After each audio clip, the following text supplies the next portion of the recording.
राम प्रहरी राम. राम प्रहरी प्रार्थनेच्या कृष्णविवर या पुस्तकातील हे शेवटचं किंवा अखेरचं पुष्प आहे. या पुस्तकातील वाचून समजण्यायोग्य सर्व प्रार्थनेचे लेख या शेवटच्या लेखानंतर पूर्ण होतील आणि उर्वरित लेख आहेत ते आणि आत्ता वाचून आपण ऐकलेले लेख ते हे पुन्हा एकदा चालण्यासाठी शक्यतो वाचकांनी प्रार्थनेचे कृष्णविवर हे पुस्तक विकत घेऊन वाचावे. त्यात वाचल्यानंतर जर काही अडले तर जरूर फोन करावा, म्हणजे तिथला खुलासा पुन्हा एकदा करता येईल.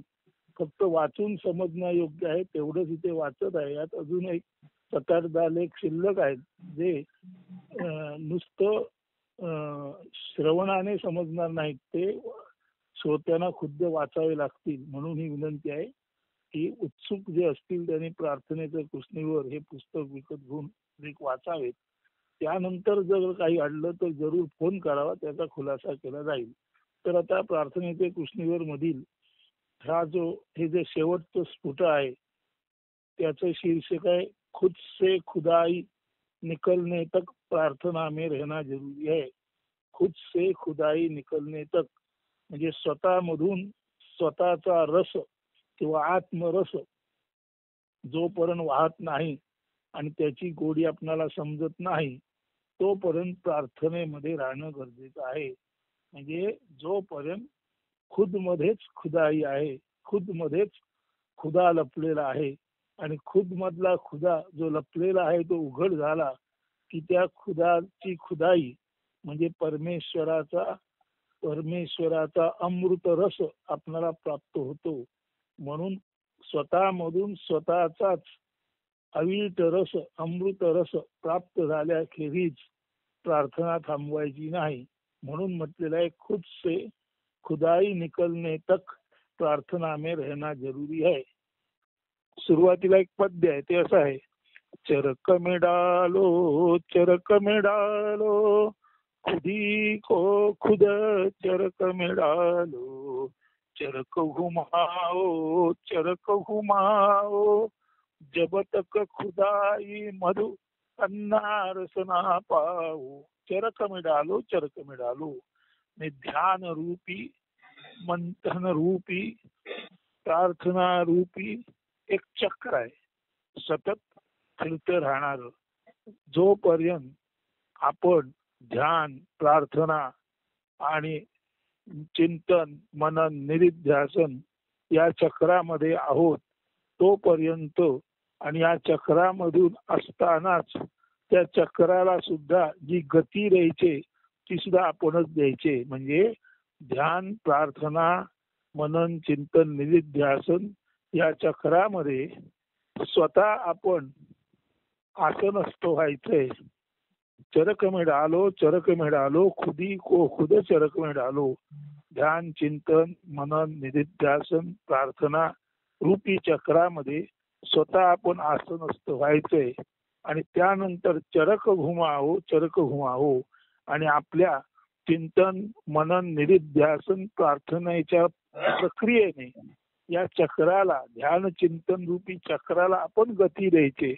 जब तक खुदाई मधु गन्ना रसना पाहो. आणि या चक्रामध्ये तोपर्यंत राहायचे, या चक्राला तोपर्यंत गती द्यायचे जोपर्यंत खुद म्हणजे स्वतःमधून खुदाई म्हणजे खुद मध्ये लपलेला जो परमेश्वर किंवा जीवाच्या पाठचा शिव जोपर्यंत प्रकट होत नाही आणि त्या शिवाचा शिवरस त्या शिवाचं पवित्र तीर्थ रूपी अमृत आपणाला मिळत नाही तोपर्यंत आपणाला प्रार्थनेत राहणं गरजेचं आहे. जब तक खुदाई मधु जोपर्यंत खुद मधील खुदाचा मधु म्हणजे गोड. आता हा गोड कसा तर आपणाला एक माहिती म्हणून ज्याला आपण गन्ना म्हणतो उसाचा रस जसा गोड असतो आणि जोपर्यंत चक्रात ऊस पिळून त्याच्यातून रस येतो तोपर्यंत उसाचा रस काढला जातो आणि नंतर जे चिपाड आहे ते चरकातून काढलं जातं फेकलं जातं नवीन नुसत्या चरकात टाकला जातो. तशा पद्धतीने माणसाने प्रार्थना रूपी, ध्यान रूपी, चिंतन रूपी, मनन रूपी, निधिध्यासन रूपी चक्रामध्ये स्वतःला आसनस्थ करावं आणि स्वतःच्याच चिंतन प्रक्रियेने, मनन प्रक्रियेने, निधिध्यासन प्रक्रियेने, प्रार्थनेनेच प्रार्थनेला चलित करावं, त्याची गती वाढवावी. जोपर्यंत खुद म्हणजे स्वतःमधील असलेलं आत्मतत्व म्हणजे खुद मध्ये लपलेला खुदा किंवा जीवाच्या आत लपलेला शिव जोपर्यंत प्रकट होत नाही आणि त्या शिवाचं रहस्य, त्याची अमृतवाणी, त्याचा अमृत रस, जसा उसाचा अंगरस उसाचा रस, आंब्याचा अंगरस आंब्याचा रस, तसा खुद मध्ये बसलेल्या खुदा जो आहे, परमेश्वर आहे, त्याच्या अंगरसाला खुदाई म्हणतात. म्हणून स्वतःमध्ये लपलेल्या परमेश्वराचं दर्शन होत नाही, त्याचा आत्मसाक्षात्कार होत नाही, ती गोडी आपल्या सर्व अंगोपांगात भिनत नाही आणि आपणच अमृत बनून जात नाही, तोपर्यंत या उसासारख्या गोड गन्ना रस उसासारख्या गोड असलेल्या नव्हे त्याहूनही अधिक गोड, की जो सर्वाधिक गोड म्हणावा असा हा खुदा आई परमेश्वर जो आपल्यात लपलेला आहे त्याचा हा रस आहे, तो प्राप्त होत नाही. तोपर्यंत आपणाला ध्यान चिंतनात राहणे आवश्यक आहे. म्हणून परत एकदा ऐका, चरक में डालो खुदी को खुद चरक में डालो, चरक घुमाओ जब तक खुदाई मधु गन्ना रसना पाओ. यासारखे काहीतरी या सदृश असते प्रार्थनेचे वर्तणे. विश्वनिर्मिती होताना बिग बँग किंवा एक मोठा स्फोट झाला आणि त्यातून हे द्रव्य रूप म्हणजे मॅटर फॉर्म मधले विश्व जन्माला आले असे विज्ञान सांगते. इंग्रजीत बँग म्हणजे जोराचा तडाखा, मोठा आवाज किंवा जोराने आपटणे.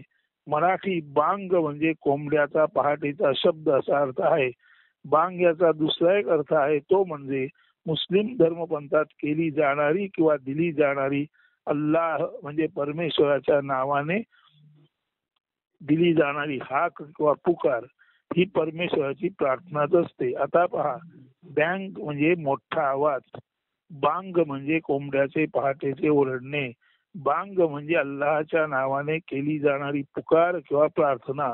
या तीनही ठिकाणी मोठा आवाज हा सामायिक अर्थ आहे. बँग मधून विश्व जन्मले.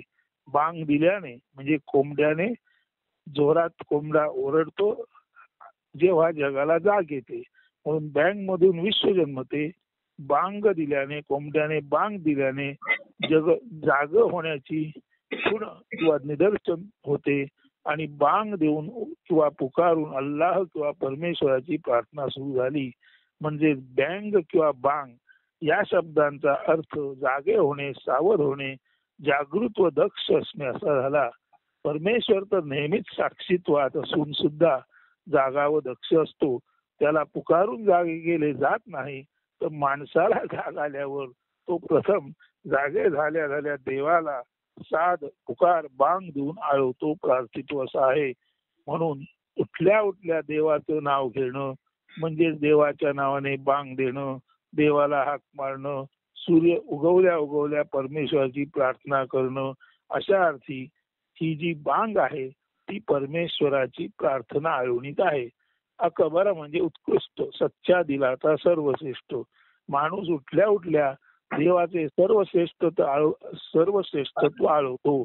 म्हणजेच प्रार्थना किंवा बांग म्हणजे प्रामुख्याने दिवस उजाडता केलेली सर्वश्रेष्ठ देवाची प्रार्थना आहे. अल्लाह अकबर, अल्लाह अकबर म्हणजे परमेश्वरच हा सर्वश्रेष्ठ आहे, अशी माणसाने आपल्या अंतरंगातून दिलेली ती एक प्रामाणिक कबुली आहे. गंमत पहा, एका मोठ्या स्फोटाने किंवा बिग बँगने विश्व निर्माण झाले. त्याच विश्वातील माणूस जागे झाल्या बांग देऊन विश्व निर्मात्याची मोठ्या आवाजात आळवणी करीत आहे. अल्लाह अकबर म्हणजे अल्लाह हाच सर्वश्रेष्ठ आहे, परमेश्वर हाच सर्वश्रेष्ठ आहे. इंग्रजीतील बँगचा उच्चारही मराठीत बांग असाच होतो. देवाने बांग देऊन सर्वश्रेष्ठ निर्मितीला, की ज्याच्यामध्ये विश्व आणि प्राधान्याने अतिउत्कृष्ट माणूस जन्माला आला, देवाने बांग देऊन आपल्या सर्वश्रेष्ठ निर्मितीला म्हणजे सगुण साकारात देवाने बांग देऊन आपल्या सर्वश्रेष्ठ निर्मितीला म्हणजे सगुण साकार विश्वाला जन्माला आणले. या विश्वात प्रामुख्याने प्राधान्याने माणूस हा परमेश्वराची अति उत्कृष्ट उत्क्रांतीच्या अखेरच्या टप्प्यावरची निर्मिती समजली जाते. निर्गुण निराकाराने बांग देऊन हे अद्भुत विश्व ज्यामध्ये मानव ही सर्वोत्कृष्ट निर्मिती आहे अशा माणसाला या सगुण साकार विश्वात आणले. त्याच सगुण साकार जगातील सर्वोच्च निर्मिती मानव म्हणजे निर्गुण निराकाराच्या विश्वातील सर्वोच्च निर्मिती मानव आणि विश्वामध्ये ती सर्वोच्च निर्मिती मानव म्हणून आली. म्हणून निर्गुण निराकाराच्या सगुण साकार विश्वातील सर्वोच्च निर्मिती मानव तीच मानव निर्मिती तीच मानव नामाची निर्मिती किंवा तोच मानव आपल्याला निर्माण करणाऱ्याला सर्वोच्च म्हणतो. म्हणजे निर्गुण निराकाराने सगुण साकार विश्वात आपली सर्वोच्च निर्मिती मानव ही आणली किंवा तयार केली आणि त्याच सर्वोच्च निर्मिती मधील किंवा तीच सर्वोच्च निर्मिती म्हणजे मानव सकाळी उठल्या उठल्या आपल्याला जन्म देणाऱ्या त्या सर्वोच्च परमेश्वराला अल्लाह अकबर म्हणून परमेश्वर सर्वश्रेष्ठ आहे म्हणून कृतज्ञतेची पावती देतो. अशी ही परमेश्वराने मानव निर्माण करणे आणि मानवाने आपल्या निर्मात्याला आळवणे त्याची प्रार्थना करणे आपल्या निर्मात्याचे त्याच्या सर्व श्रेष्ठत्वाचे वर्णन करणे असा हा एकमेकांना दिलेला दुजोरा आहे. व ही निर्गुण निराकारातून सगुण साकारात आलेल्या विश्वातील मानवाने उलट पक्षी आपल्या जन्मदात्याला निर्गुण निराकार परमेश्वराला दिलेली कृतज्ञतेची पोचपावती आहे. आता हे सर्व स्पष्ट झाले असेल तर आता पुढे जाऊ. इंग्रजीतील बँकचा उच्चारी मराठीत बांग असाच होतो. देवाने बांग देऊन आपल्या सर्वश्रेष्ठ निर्मितीला म्हणजे विश्व व प्राधान्याने माणूस सगुण साकारात आणले. निर्गुण निराकाराने बांग देऊन हे अद्भुत विश्व ज्यामध्ये मानव ही सर्वोत्कृष्ट निर्मिती आहे अशा विश्वाला सगुण साकार रूपी निर्मिले. त्याच सगुण साकार जगातील सर्वोच्च निर्मिती मानव जो बांग देऊन मोठ्याने उच्चार करून आपल्या निर्गुण निराकार पित्याची किंवा ज्याला मायबापी म्हणायला हरकत नाही सर्वश्रेष्ठ अकबर म्हणून आळवणी किंवा प्रार्थना करीत आहे. तर हीच ती बँग टू बँग किंवा बांग ते बांग प्रार्थना. निर्गुण निराकारने जोराने आवाज केला, बांग दिली आणि त्याच्यातून विश्व निर्माण झाले. त्याच विश्वातील सर्वश्रेष्ठ मानवाने जोराने बांग दिली म्हणजे प्रार्थना केली आणि निर्गुण निराकाराची बांग सगुण साकारातील माणसाने पुन्हा एकदा अल्लाची प्रार्थना करून जसे आपल्याला मिळाले तसे ते कृतज्ञतेने त्याला परत दिले. तर हीच ती बँग टू बँग किंवा बांग ते बांग प्रार्थना. याला infinity to identity and vice versa म्हणतात. म्हणजे इन्फिनिटीतून डेफिनिटी मध्ये आणि आयडेंटिटी मध्ये माणूस आला आणि याच आयडेंटिटीतील माणसाने याच आयडेंटिटीतील एका डेफिनेट सर्वोच्च उत्क्रांत माणसाने त्या इन्फिनिटीला उलट पक्षी प्रार्थना रूपात आपले शब्द सुमनांजला अर्पित केले. आपली प्रार्थना त्याला अर्पित केली. म्हणजे निर्गुण निराकार बापाला सगुण साकार विश्वातील पुत्राने दिलेली कृतज्ञता रूपी पावती यालाच म्हणायचं बँग टू बँग. म्हणजे इन्फिनिटी टू आयडेंटिटी आणि आयडेंटिटी टू इन्फिनिटी असा हा I to I. Infinity to identity I to I आणि आयडेंटिटी टू इन्फिनिटी म्हणजे व्हाईस वर्सा. म्हणून हा I to I and vice versa असा प्रवास म्हणतात. बांग देणारा ईश्वर आहे निर्गुण निराकार आणि एकच एक म्हणजे अनंत किंवा इन्फिनिट. त्याने जोराचा आवाज करून सगुण साकार विश्व आणि व्यक्तित्व असलेली माणसे निर्माण केली. आता तीच माणसे व्यक्तित्वातील म्हणजे आयडेंटिटी मध्ये असलेली माणसे किंवा मर्यादित माणसे म्हणजे विथ डेफिनेट आयडेंटिटी म्हणजे एका विशिष्ट व्यक्तिमत्वाची माणसे त्या अनंताला अमर्यादिताला एक आणि एकमेवाला सर्वश्रेष्ठाला अकबर म्हणजे सर्व श्रेष्ठ म्हणून बांग देऊन जागवीत आहेत साधवीत आहेत प्रार्थित आहेत किंवा आळवीत आहेत. अनंताच्या बांगेतून शांत विश्व जन्मले. अनंताच्या बांगेतून शांत विश्व जन्मले त्याच पद्धतीने शांताने दिलेल्या बांगेतून अनंत जाणीवेत येत आहे. म्हणून अनंतातून शांत जाणवते आणि शांतातून पुन्हा अनंताची आळवणी करून अनंताची जाणीव किंवा अनंताची अनुभूती घेता येते. हे असे सतत चालू आहे. हेच ते सत्याचे सुदर्शन चक्र. चक्र म्हणजे चक्राकार गती असलेली प्रक्रिया, ज्याला प्रार्थना म्हणतात. ते दुसरे तिसरे काही नसून आय टू आय म्हणजे infinity to identity and vice versa म्हणजे आयडेंटिटी टू इन्फिनिटी असा हा चक्राकार प्रवास आहे. बांग ते बांग हा प्रवासी तोच आहे.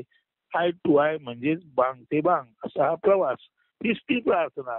माणसाला जाणीव आहे, त्यामुळे तो आणि तोच असा समर्थ आहे की आपल्या जाणीवांची व्याप्ती अतिविशाल अमर्यादित करता करता तो स्वतःच अमर्यादित असल्याचा साक्षात्कार डायरेक्ट व्ह्यू, डायरेक्ट व्हिजन किंवा डायरेक्ट परसेप्शन त्याला होऊ शकते. त्यासाठीच आत्मचिंतनाच्या महानतम ईश्वरी जाणीवरूपी चक्रात त्याने स्वखुशीने प्रवेश केला पाहिजे. तेथे त्याने कायमस्वरूपी वस्ती केली पाहिजे.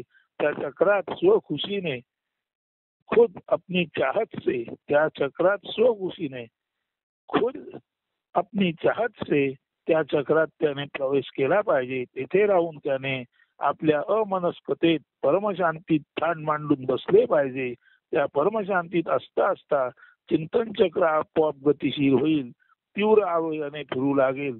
न घाबरता, न डगमगता, तसे मस्त न होते हुए त्याने धैर्य एकवटले पाहिजे. असे असे असता असता म्हणजे असे प्रार्थनेत अमनस्क असता असता निरहिततेत न मन अमनतेतच त्याला असे जाणवेल की त्याचा खुद म्हणजे स्वतःचे स्वपण विसर्जित होत आहे, मर्यादित पण नष्ट होत आहे. तो खुद से खुदात शांतातून अनंताकडे जात आहे.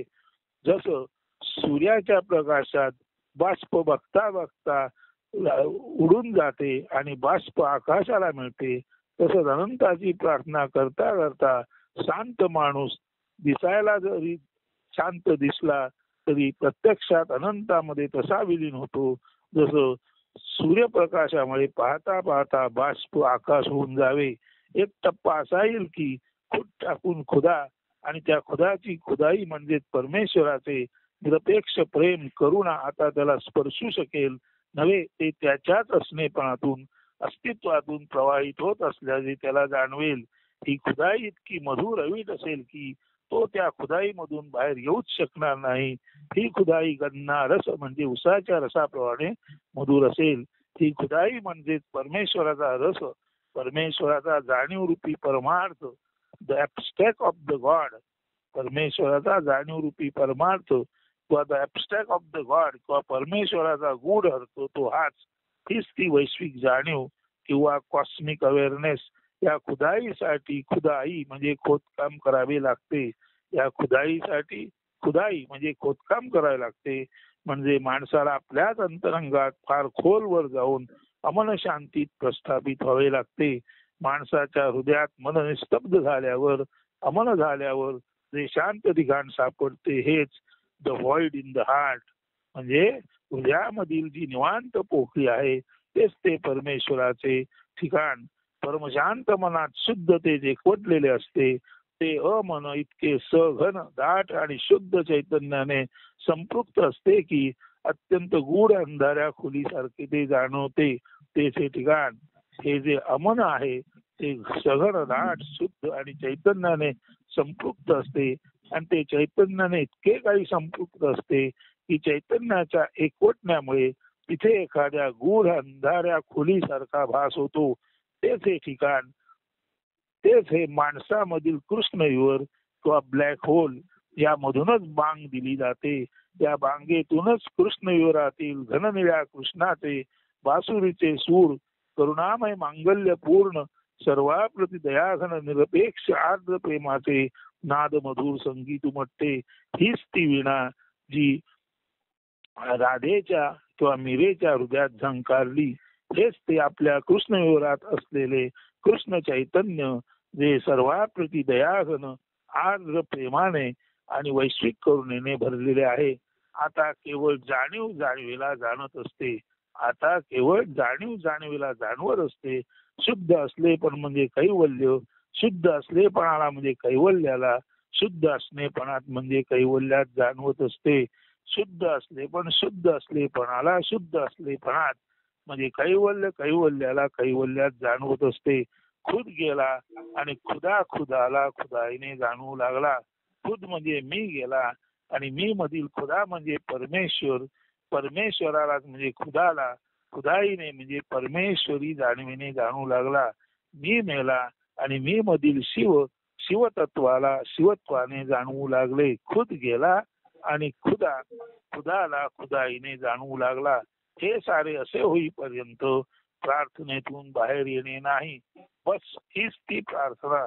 यापुढे म्हणजे अर्थ म्हणजे जाणण्यायोग्य, ना म्हणजे नाही. म्हणजे एकदा का जाणले की खुद गेल्यानंतर खुद मधील खुदाच खुदाला खुदाईने जाणवू लागतो. एकदा का हे जाणले आणि आपल्या अंतरंगात त्याची दृढ धारणा झाली की पुढे प्रार्थना याचा एवढाच अर्थ. अर्थ नाही. म्हणजे पुढे. त्याला अर्थ मिळाला की प्रार्थ झालं. म्हणजे पुढे, अर्थ म्हणजे जाणण्यायोग्य, प्रार्थ म्हणजे पुढे जाणण्यायोग्य, ना म्हणजे नाही. म्हणून एकदा का खुद गेला आणि खुद मधील खुदा आपल्या खुद तत्वाला म्हणजे आपल्याच परमेश्वरी तत्वाला आपल्याच खुदाईने म्हणजे आपल्याच परमेश्वरी जाणीवेने जाणवू लागला. खुद गेला आणि खुदाला खुदाईने म्हणजे परमेश्वराला परमेश्वरी शक्तीने जाणवू लागला की प्रार्थना संपली.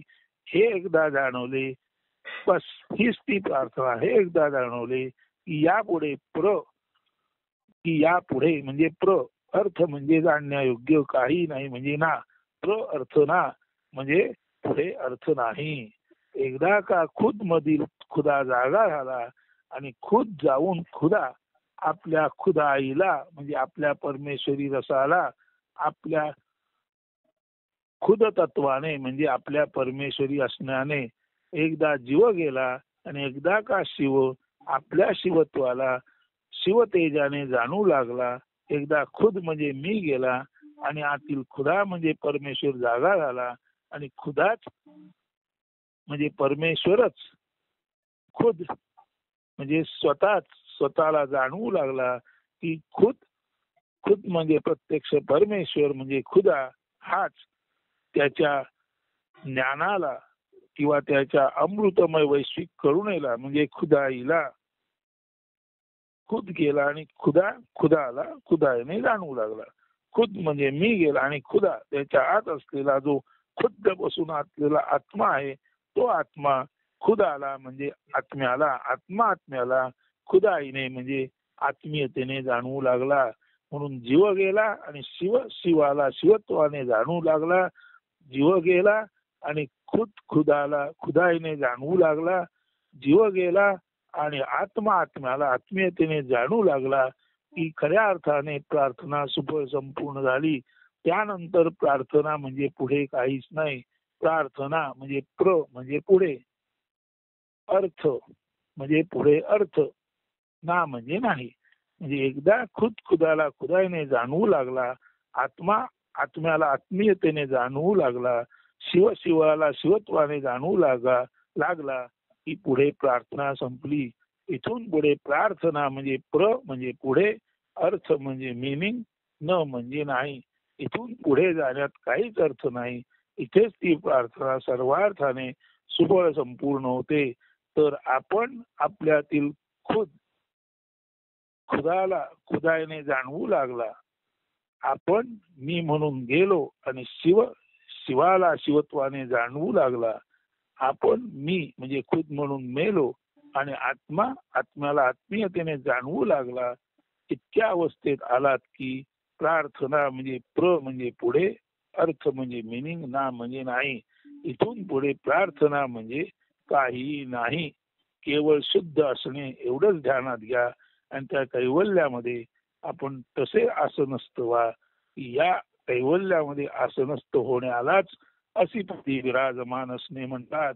आणि असा एकदा जो असीपदी विराम झाला त्याच्या दृष्टीने प्रार्थना म्हणजे पुढे याखेरीज काही अर्थ नाही. याखेरीज प्रार्थना म्हणजे काही नाही. कैवल्य कैवल्याला कैवल्यात जाणवते असे असणे म्हणजेच असीपदी विराजमान असणे. एकदा असीपदी आपण विराज झालात की प्रार्थना म्हणजे पुढे काहीही नाही.